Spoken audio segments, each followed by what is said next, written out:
sebagai orang tua papi juga udah buktiin gitu loh kalau papi bisa mengatasi kelemahan itu gitu. Alright guys, welcome back to my channel. Hari ini aku cukup tegang karena tamu yang akan aku ajak ngobrol-ngobrol ini tamu yang spesial dan gak biasa. Tapi karena topiknya aku rasa yang akan kita bahas hari ini cukup sensitif, tapi beliau ini udah salah satu orang yang berhasil mengoverwhelm itu. Jadi topik yang kita akan bahas hari ini adalah bagaimana seseorang yang puluhan tahun sudah mengkonsumsi candu berarti candu rokok.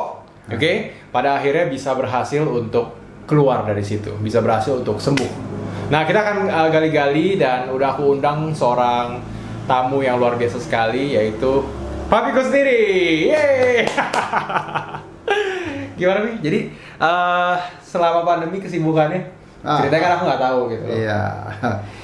Ya di rumah melewatkan waktu bolak-balik dari kamar ke meja makan, balik lagi, terus sedikit olahraga, melihat-lihat ke Google, internet, ngeliatin tingkah anaknya gitu. Iya, betul, memonitor juga.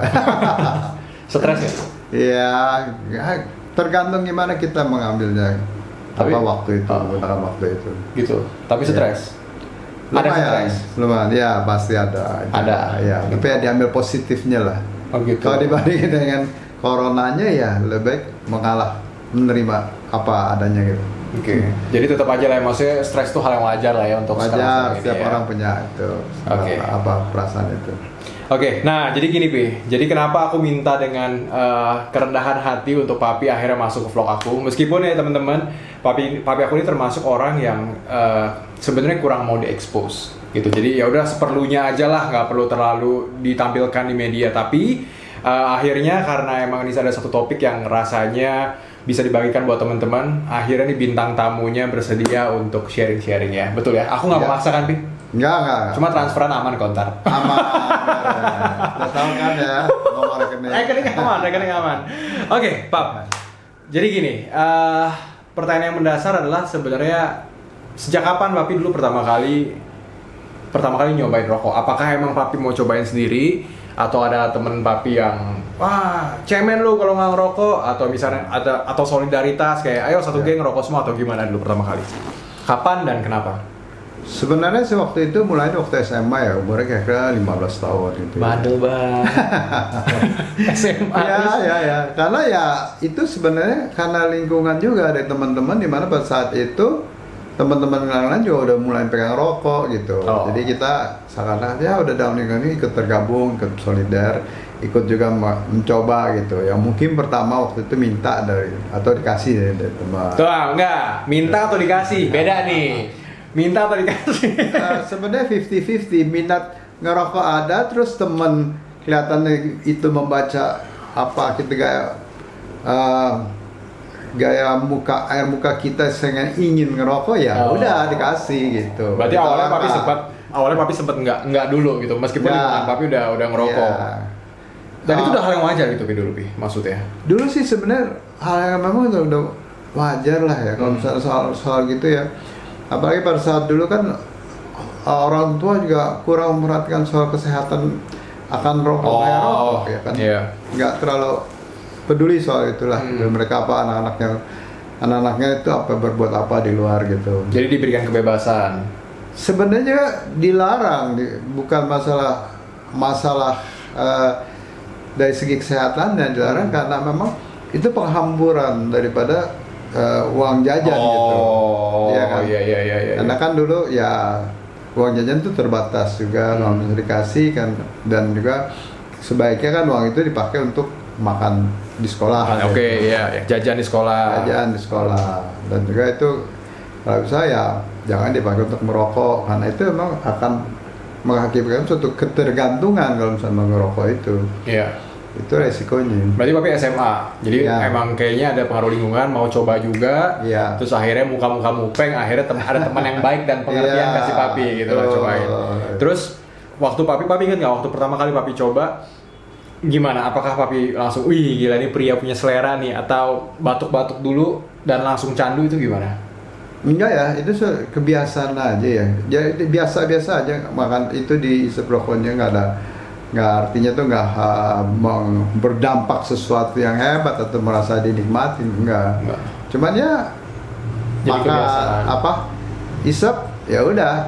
Jadi besok lusa gitu lagi sehingga suatu hal yang kebiasaan. Oh, jadi pertama-tama nggak tiap hari nih? Enggak. Beberapa hari sekali Betul. gitu ya, buat sosialita ceritanya, buat Sosialita. bergaul. Terus udah gitu pertanyaan aku, itu kan berarti lingkungan sekolah. Ya. Papi ngerokoknya di mananya sekolah?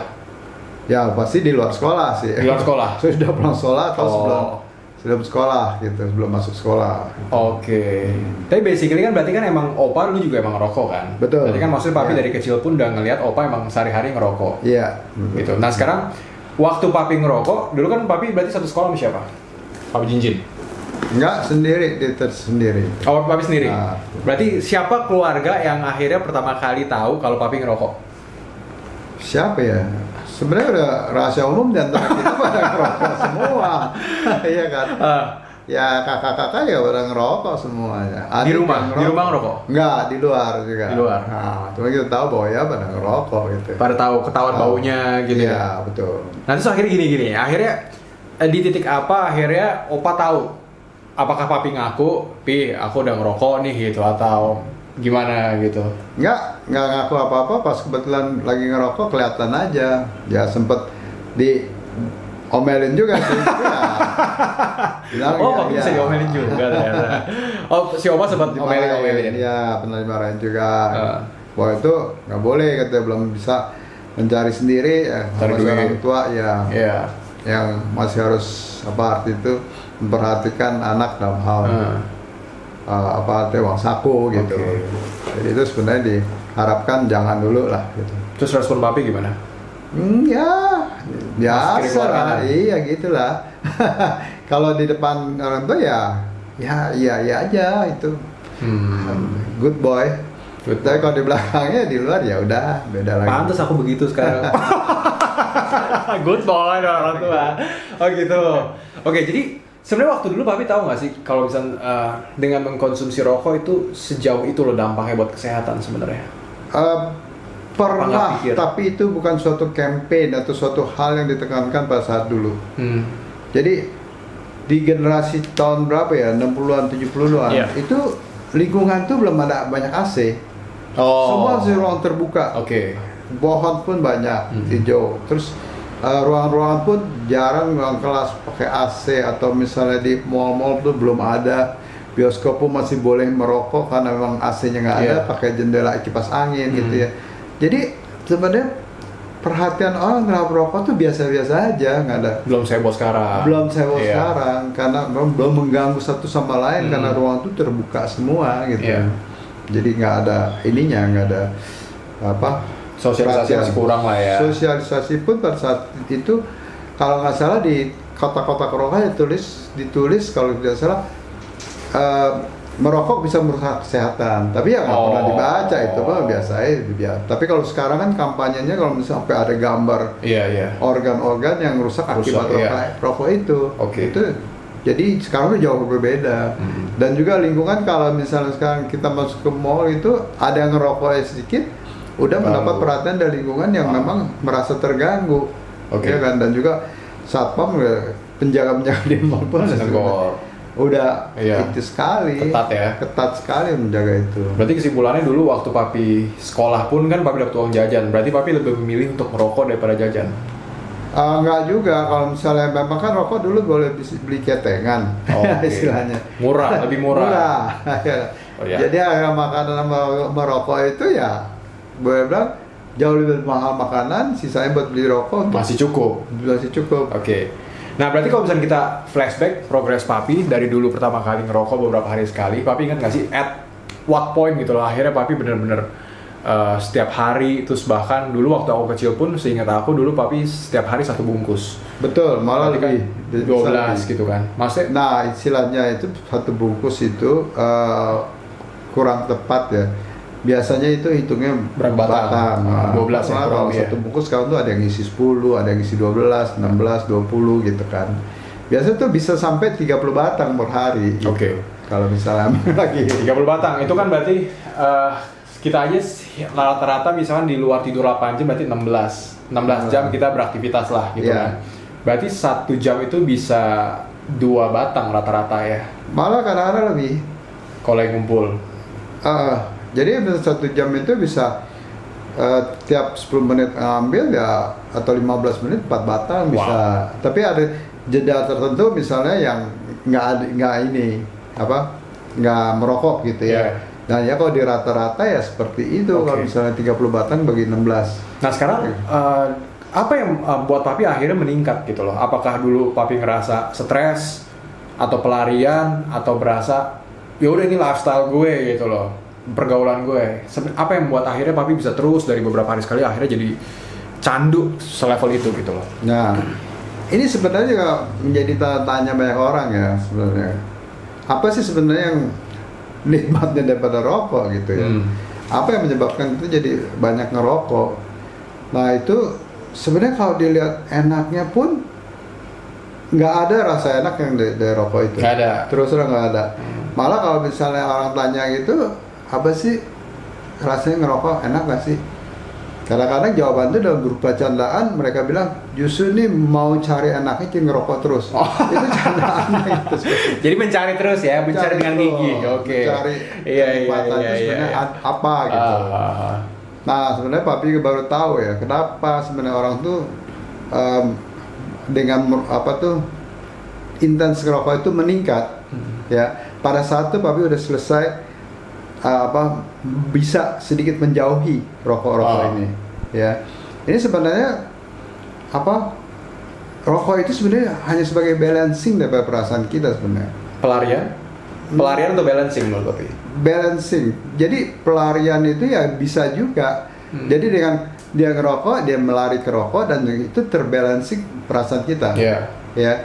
Istilahnya kalau misalnya sekarang kita misalnya pada saat sekarang itu lagi galau, itu akan meningkat intens daripada rokok itu. Atau kita dalam keadaan emosi atau dalam keadaan stres, ya itu akan meningkat. Nah sekarang dilarikan itu sebenarnya ke mana itu perasaan-perasaan itu ya? Karena mereka ngerokok ya seakan-akan tuh rokok itu menjadi suatu teman buat dia gitu. Comfort zone mereka ya kalau misalnya lagi ada stres atau apa. Jadi Papi merasakan masa-masa itulah gitu. Mungkin masa-masa lu Papi berjuang untuk hidup, kerja, sekolah, ada pikiran. Akhirnya itu yang secara nggak sadar membuat Papi punya konsumsi rokok meningkat gitu. Betul. Ya Papi sempat ya kampus, sudah masuk ke ITB, pindah ke Jerman. Di Jerman ya dengan perjuangan Papi juga. Akhirnya itu yang membuat Papi meningkat gitu loh. Betul. Oke. Nah tapi so far waktu Papi masih muda, Papi nggak mengalami satu masalah apa dong, maksudnya asik-asik aja gitu kan, dari segi kesehatan mah balance saja ya dulu ya, aman-aman aja. Nah sekarang pertanyaannya di poin apa berikutnya, Papi mulai ngerasa kayak gue harus berhenti nih buat ngerokok? Sebenarnya belakangan ini ya baru ya, dari lingkungan ya kan, teman-teman baik bilang, terus keluarga, anak-anak seperti kalian juga bilang udah jangan ngerokok lagi kalau itu akan mengganggu generasi yang berikut gitu kan. Nah itu di situ baru mulai sadar, oh ya buat kesehatan Papi juga nggak baik kalau bisa diterusin ya kan. Nah ya udah, Papi berusaha untuk itu, untuk berhenti. Nah pernah berusaha untuk itu tapi nggak berhasil. Pernah waktu itu dulu beberapa tahun yang lalu itu sebelum berhenti sekarang sebelumnya pernah kira-kira 3 bulan berhenti, terus memaksakan diri untuk nggak merokok, melawan merokok itu ya akhirnya jatuh sakit ya, karena nggak merokok itu. Jadi tekanan yang di perasaan kita itu, perasaan Papi itu masih ada ya, yang menginginkan pelarian itu ke rokok gitu. Jadi Papi nggak sepenuhnya punya satu motivasi dari dalam diri Papi, kayak gue harus berhenti nih gitu loh. Ya aku ingat banget sih waktu itu kayaknya aku juga masih kecil waktu SD gitu loh. Jadi aku sempat menyaksikan Papi itu panas dingin waktu itu. Gara-gara Papi berusaha berhenti ngerokok, ya kan? Papi berhenti ngerokok berapa tahun ya? 50 tahun ada ya? Lebih ya, kurang lebih 50. Kurang lebih 50 tahun lah ya. Jadi teman-teman, si Papi ini itu udah 50 tahun merokok dari SMA-nya dan akhirnya sekarang bebas. Justru kita kilik-kilik gimana perjuangan beliau ini sampai bisa lepas. Jadi dulu aku sempat ngelihat Papi kurang lebih 2-3 minggu tuh diranjang, nggak bisa ngapa-ngapain, panas dingin. Karena kita tahu anak-anaknya Papi itu berhenti ngerokok. gitu. Mungkin ya nggak tahu lah motivasinya apa, mungkin gara-gara kita anak-anaknya rada bawel gitu, atau yaudah, tapi motivasi belum ada waktu itu, sepenuhnya Iya, belum ada belum, gitu. Terus emang tiba-tiba papi sembuh gitu loh. Iya. Terus aku pikir ya biasa lah, anak kecil nggak ngerti kan gimana, mungkin nah, ya emang udah harus sembuh aja gitu mah, Iya. sakitnya udah masuk angin atau apa mungkin. Nah tapi tiba-tiba aku sempat menggap si papi gitu loh. Pas tuh aku ke depan, si papi lagi di depan. Terus tiba-tiba waktu aku buka pintu, tiba-tiba jarinya begini kayak bawa kopil. Set gitu kan, terus tiba-tiba cas ada putih-putih ngelempar gitu kan. Terus akhirnya aku sempat lihat ya di got atau di kita punya jalanan itu ada puntung-puntung rokok gitu loh. 1 kali 2 kali sih aku nanya, apaan tuh Pi? Aku suka papi tuh nggak mau ngaku. Papi cuma bilang apa, enggak ada apa-apa gitu loh. Tapi sampai akhirnya aku nge-gap, papi ngerokok lagi ya. Terus akhirnya si papi kayak udah gak bisa ngelak, dan akhirnya papi ngaku lagi. Dulu kayak aku sempat merasa dihianati gitu. Wah, kok papi bilangnya berhenti, tapi kok ternyata ngerokok lagi diam-diam gitu. Karena buat aku dulu, ya udah buat apa papi diam-diam? Kalau misalnya emang papi belum bisa lepas, akhirnya ya udah apa adanya aja gitu kan. Dan akhirnya bener balik ngerokok lagi. Terus ngerokok lagi lumayan lama sih ya. Iya. Ngerokok lagi lumayan lama, terus. sampai akhirnya turning point-nya waktu papi kena katarak ya. Iya. Tahun berapa Operasi itu? katarak. Kira-kira 5 tahun yang lalu lah. Masa? Iya. Lebih kali? 5 tahun? Iya. Iya mungkin ya. Oke, 5 tahun and up lah ya. Sekarang kan 2015. Iya, Oke, 2015. Oke, jadi gimana Pak ceritanya waktu itu? Ya sebenarnya sih nggak ada apa-apa ya. Hanya pada saat sesudah operasi katarak itu dari dokter dibilang bahwa tidak boleh kena abu, tidak boleh kena asap selama 1 minggu. Oke. Ya kan? Ya udah, karena pada saat itu memang papi lebih mementingkan kesehatan karena mata itu papi pikir itu hal yang primer yang dalam hidup kita membutuhkan. Ya akhirnya papi bilang ya udah, oke, terima dengan kesadaran 1 minggu kan? 1 minggu Ditutup ya, gini kan? ditutup satu matanya ditutup dan tidak boleh kena abu dan kena asap. Artinya risikonya rokok juga nggak boleh. Oke. Karena kan rokok dekat dengan asap. Ya. Nah, akhirnya berjalan selama 1 minggu dengan ya kepasrahan bahwa tidak boleh ngerokok, pasrah nih ya. Pasrah, udah melepas semua emosi, fokus pada mata. Pasrah ya. Ya, udah. Gak ada selama 1 minggu suatu keinginan atau apa artinya kerinduan untuk pegang rokok lagi. 1 minggu. 1 minggu Oke. itu, ya kan. Nah setelah 1 minggu ya ke dokter lagi balik. Dokter bilang oke, nggak ada masalah, semua berjalan bagus. Silahkan ngerokok. Waduh, senang benar kalau dibilang gitu. Tapi sesudah 1 minggu itu tidak ada rasa rangsangan atau keinginan untuk memegang rokok. Oke. Ya, jadi artinya papi cuma pikir ya udah kalau memang nggak ada keinginan untuk itu buat apa papi mulai lagi, ya kan? Ya udah biarin aja gitu kan. Ya udah papi lupain aja, tidak ada rokok, seakan-akan tuh rokok merupakan hal yang belum pernah dipegang, ya kan? Hidup dengan tenang, hidup dengan pasrah, ya tanpa emosi yang tinggi atau stres yang berlebihan, ya udah, diamin aja, hiduplah sebagaimana biasa, ya kan, menjaga kesehatan dan tetap harus tenang, itu yang Oke. penting. Berarti ya mengenai pikiran lah ya, papi tekenin di Iya. sini lah ya, stres ya. Tapi dalam proses nih selama 5 tahun itu kan nggak mungkin semudah itu juga gitu lebih. Maksudnya Betul. namanya papi udah Betul. 50 tahun, setengah abad dalam kehidupan Nah, papi itu papi udah ngerokok gitu. Iya. Bahkan candu. Ya, Terus udah gitu karena operasi katarak, seminggu harus pakai jadi ini ditutup jadi apa tuh yang bajak laut gitu kan? Iya, Bajak iya. laut nggak boleh kena asap, terus papi langsung berhenti. ya, Nggak semudah itu juga kan sebenarnya, Pi? enggak. Meskipun papi udah pasrah dan berusaha Betul. membalancekan perasaan papi gitu. Ya. Ya sebenarnya ada tantangan pada saat itu berjalan pertama awal-awal sudah 1 minggu itu masih bisa mengendalikan diri dan emosi, ya biasa aja nggak ada ininya, Iya. nggak ada apa artinya rangsangan itu untuk merokok lagi.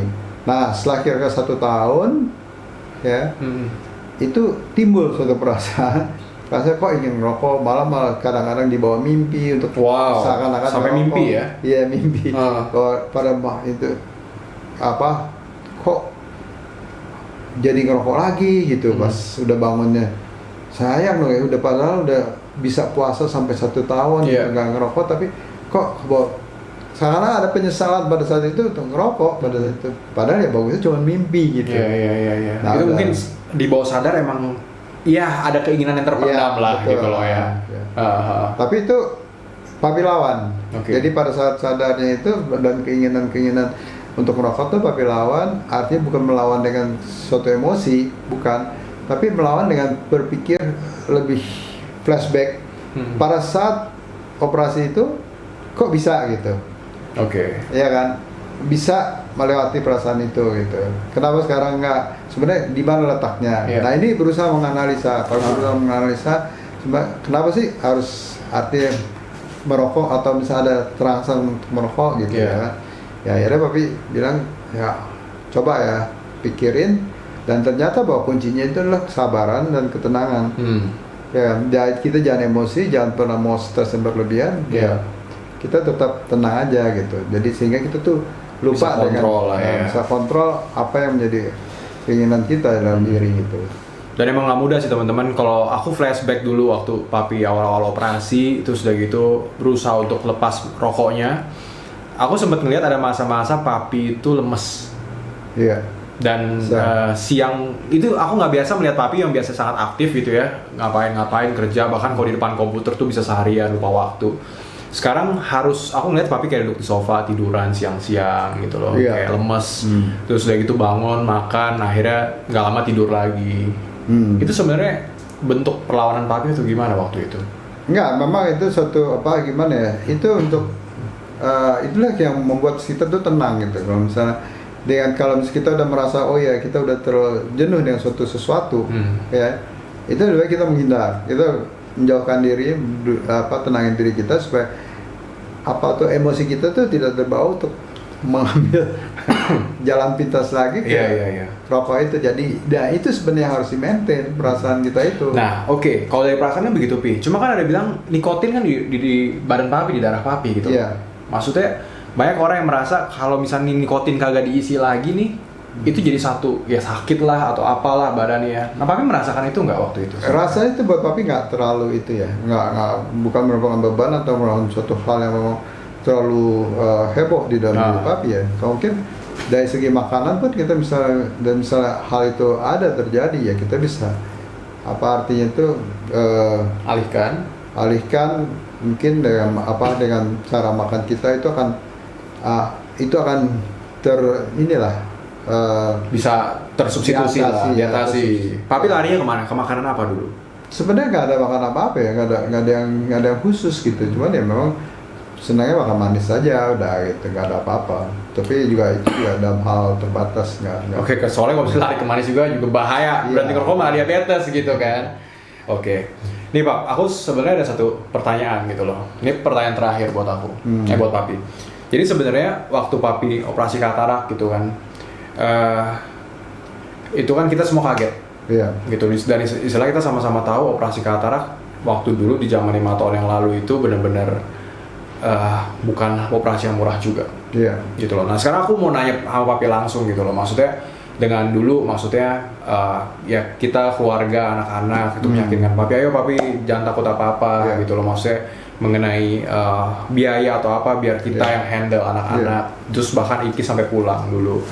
Maksudnya dari Singapura, ayo kita mau sama-sama support papi gitu, mau dampingin papi supaya papi bisa sembuh lagi gitu. Maksudnya sedikit banyak papi merasakan itu nggak menjadi salah satu motivasi papi sebenarnya kalau emang papi harus lepaskan rokok papi di situ? Oh iya, jelas dong. Itu kan suatu hal, arti pengorbanan dari kalian ya, support dari kalian anak-anak ya. Itu papi apresiasi sekali ya, memang papi hargai itu untuk bisa sekalian deh mau sehat semua. Artinya tidak hanya makan mata gitu. Badannya kalau bisa dijaga gitu kan. Dan terus terang ya dari katarak yang kedua yang papi lakukan 2 tahun kemudian. Iya, satu lagi ya. Yang satu lagi ya. Itu juga banyak sekali godaan-godaan atau misalnya rasa-rasa untuk bisa kembali ke rokok. Tapi papi tetap artinya memegang suatu pemikiran atau mengatasi rasa itu dengan berpikir pada saat dioperasi mata yang pertama dioperasi gitu. Jadi kesabaran yang kita jaga, Oke. ya kan, emosi kita Iya. direndahkan, ya kan, sampai operasi yang kedua itu berjalan ya, itu udah lebih enteng untuk mengalahkan perasaan itu. Godaan itu ya. Gitu. Jadi kalau aku lihat gimana nih? Ya, dan justru pada kalian juga pada operasi kedua juga merupakan suatu, artinya tuh support yang lebih besar untuk kita, untuk papi itu, bahwa papi itu harus menjalani kesehatan itu lebih baik, menikmati hidup ini jadi dengan dengan badan yang lebih sehat gitu. Iya. Oke, berarti kalau aku bisa ambil kesimpulannya gitu kan, berarti ketika papi mau berhenti ngerokok, satu emang ada satu panggilan lah dari dalam diri papi gitu loh ya. Iya, itu salah satunya. Turning point-nya apa alasan papi itu mau lepas dari sini gitu. Iya. Dan pastinya salah satu faktor yang benar-benar menguatkan papi, kalau misalnya aku boleh bilang berarti benar gitu, maksudnya support keluarga. Iya. Yang emang benar-benar mau dampingin papi, yang istilahnya ya kita mau papi kan sehat-sehat terus Iya. gitu kan. Dan akhirnya itu menjadi salah satu kekuatan buat papi. Iya. Gitu ya. Dan itu pun salah satunya adalah yang kita harus sedikit ini ya, perhatikan cara gimana kita melepaskan. Ya kan, memang kita menginginkan itu, kita menginginkan lepas daripada rokok itu, tapi kadang-kadang kita nggak tahu gimana cara kita untuk bisa melepas itu, walaupun itu udah ada keinginan dalam diri kita sendiri. Yeah. Jadi kalau misalnya sebenarnya keinginan kita untuk hilang, tapi kita nggak tahu caranya, malah nanti akan efeknya itu kan sebaliknya, malah kita tetap kayak lebih banyak rokoknya, lebih parah, seakan balas dendam untuk waktu-waktu yang udah pernah, waktu-waktu yang nggak merokok itu gitu. Ya. Nah inilah, jadi kita tuh selain keinginan dari dalam kita sendiri, kesadaran kita bahwa kita mau melepas rokok itu, dan juga caranya harus kita perhatikan, bahwa jagalah kita punya emosi kita, kesabaran kita, dan juga stres jangan terlalu berlebihan. Oke, Pap, ada pesan terakhir nggak buat mungkin pejuang-pejuang teman-teman di sana yang sekarang lagi berusaha untuk keluar tapi struggling, sebagai orang yang udah berhasil untuk keluar ya dan mempertahankan sekarang ya, ada pesan-pesan nggak? Ya, kalau memang bisa diperjuangkan untuk keluar dari tidak merokok, itu akan lebih baik ya, karena kesehatan yang utama. Walaupun kita tuh artinya sukses dalam bekerja, sukses dalam karier, tapi kalau misalnya kesehatan kita itu terganggu dengan adanya hal-hal yang tidak seharusnya terjadi pada diri kita, ya kan, ya semua perjuangan itu kan akan sia-sia, kita nggak bisa nikmatin juga itu kan. Nah, lebih baik seperti itu. Dan juga kalau misalnya memang berusaha untuk melepas itu, ya tensi daripada perjuangan itu lebih baik diturunkan sedikit supaya bisa mengambil kesempatan menjauh dari rokok sebentar, terus begitu nanti kalau udah hilang itunya kebiasaan merokok itu, baru mulai karir lagi dilanjutkan.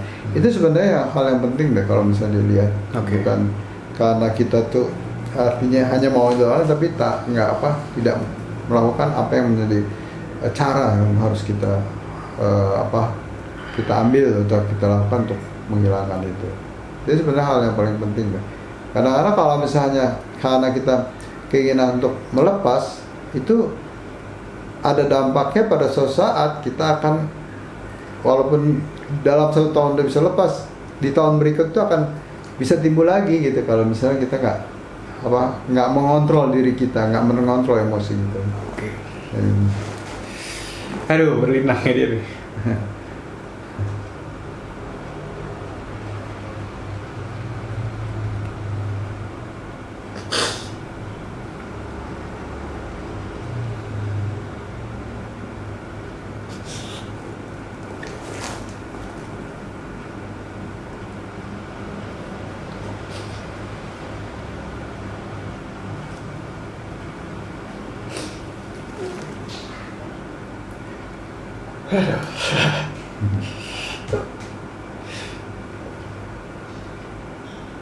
Nanti diedit.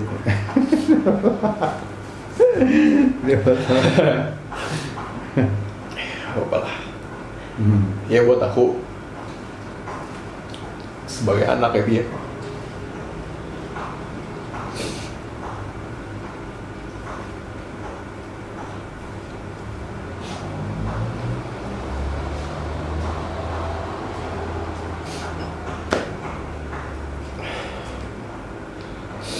Ya aku cuma mau bilang thank you udah jadi contoh yang baik buat anak-anaknya gitu Pi. Ya aku tau lah sebagai orang tua pasti punya kelemahan, tapi at least sebagai orang tua papi juga udah ngertiin gitu loh kalau papi bisa mengatasi Iya. kelemahan itu gitu. Ya yang penting memang niat kita lah. Ya gimana kita tuh apa artinya mau menjalankan hidup ini ya kan? Dan bisa mengerti berkomunikasi dengan sekeliling dalam keluarga, saling membantu, saling support, iya kan, sehingga hal-hal yang tidak itu yang tidak diinginkan itu akan ya bisa diatasi sama-sama, ya kan. Dan apa artinya yang penting ya kita bersyukurlah atas semuanya yang kita bisa lakukan gitu dengan niat baik yang ada Ya. kemajuan kita sama-sama. Siap. Ya pokoknya thank you buat waktunya Pak. Thank you. Dan juga, maksudnya Pak. kita pasti doain papi, mami semua sehat-sehat terus, happy-happy terus. Ya teruslah bisa nanti mendidik kita, jagain kita buat cucu-cucu papi mami nanti juga gitu kan. Ya pokoknya happy-happy dalam anugerah Tuhan. Mudah-mudahan. Oke, thank you Pak. Thank you. Love you full lah. Semoga pokoknya. bisa berguna pembicaraan ini buat mereka-mereka di sana yang bisa artinya itu menginginkan suatu pemikiran lain daripada ngerokok atau ingin menjauhkan apa rokok-rokok itu. Ya, gitu. Oke, teman-teman, semoga bermanfaat. Ini video yang touching sekali dan semoga ini bisa jadi satu pencerahan lah buat kalian semua, terutama kalian yang lagi berusaha untuk keluar dari kebiasaan merokok. God bless you. Sampai ketemu di video berikutnya.